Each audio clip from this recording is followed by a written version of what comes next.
Make sure GOAT is turned on before configuring the network. Enable the Bluetooth function of your phone and scan the QR code in the quick guide with your mobile phone to download the app. After installation and registration is complete, enter the main screen of the app. Move your phone close to GOAT. Tap the Add button at the bottom and scan the QR code on the inside of the hatch of GOAT.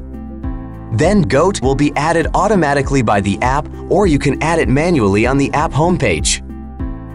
At the same time, the app page will jump to the PIN code page. Enter the PIN code set previously, and the Bluetooth icon on the control panel will light up to indicate that connection is successful. Before connecting to Wi-Fi, make sure that GOAT and your phone are in the same router environment.